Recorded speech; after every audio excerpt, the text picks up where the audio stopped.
Good morning, welcome to Morning Outlook. This is Kim speaking on Tuesday, the 4th of July. So let's look at the euro dollar first. And actually, before I mention that, just a reminder, as 4th of July, it is US Independence Day. So I would expect the volumes again this afternoon to be very low, as we saw yesterday. Whether we see much movement this morning also, well, I would expect some volatility. We've got some key news coming out at 9:30 for the UK, and we generally see some volatility, as I say, in the morning, but it's most likely going to be pretty quiet this afternoon. So start with the euro dollar, and well, the euro dollar came back. Well, this morning it's actually caught the weekly pivot there, and it's just got the monthly pivot just slightly underneath. In fact, if I just run back to this chart here, it's a 4-hourly chart, and you can see it's just caught the weekly pivot.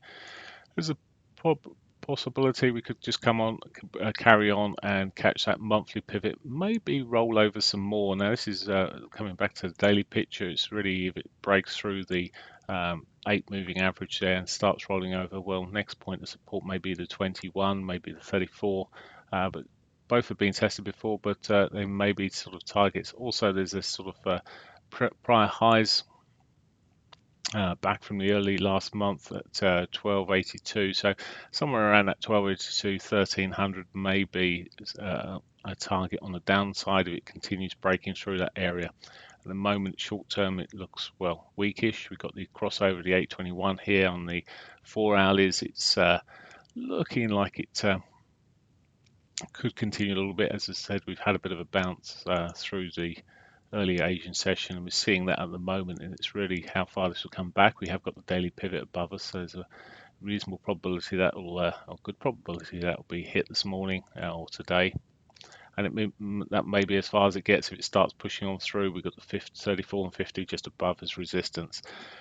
Now, as I said, monthly pivot got good probability of being hit as well, but with the current price action, it may run up first, and which may offer opportunities to sell back towards that monthly pivot. We'll see how it rolls out, but certainly yesterday proved quite a good one. But as I said, we'll see how this rolls out. A break of these sort of levels below that 8, and maybe if it runs below the monthly pivot, well, we may be seeing a bigger correction on.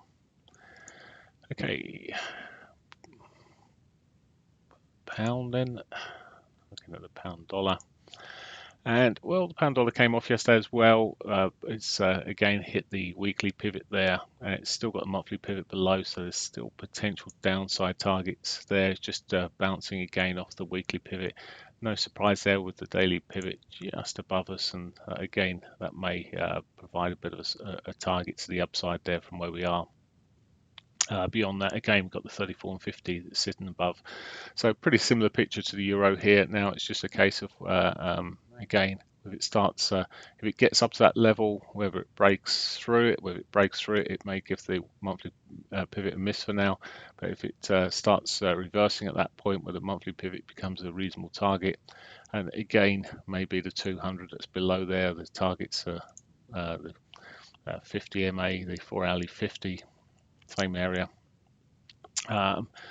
would be targets below, if not a bigger correction.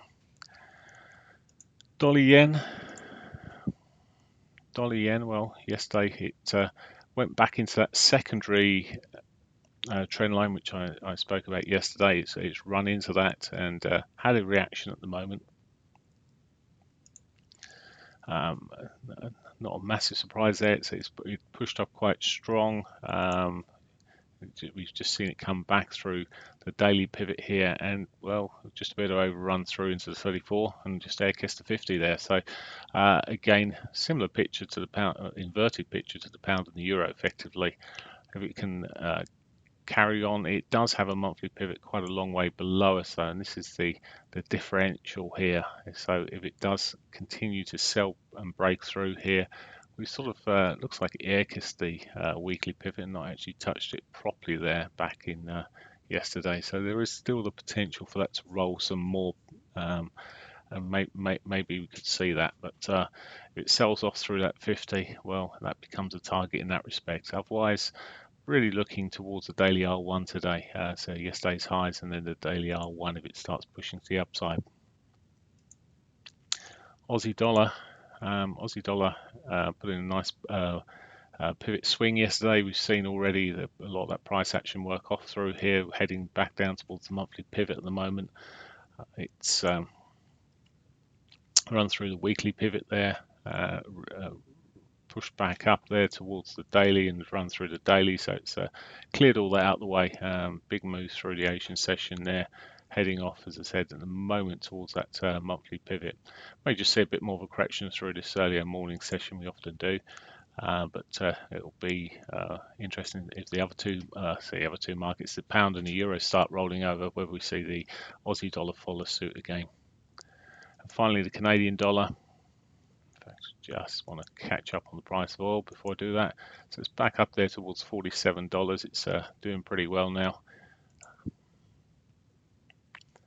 Okay, so the Canadian dollar on that basis should be strengthening. We had a bit of a funny old day yesterday where it didn't, but no surprises because it was strengthening when the price of oil was actually coming down. So it was going against the grain a little bit there, lost its movement with it, a correlation with it. Now we're sitting there at the moment, we've got both the weekly and monthly pivots untouched above, so there's still that potential for them to for it to get a bigger retrace at some point, but so long as the oil price is pushing up, it's doing okay. But just looking at this 60-minute picture, well, it's just a very tight range, and it makes very difficult trading at the moment, and probably best avoided it. I mean, it does look like it's breaking to the downside at the moment for potentially more downside. It's clearer on the 50 there, 4 hourly rather. It may be running back down towards last week's lows there, but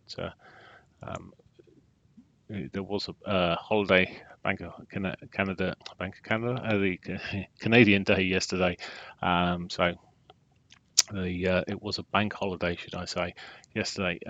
May get a bit more volatility this morning through, but we'll see how it plays out. But it's not a clear one for me at the moment.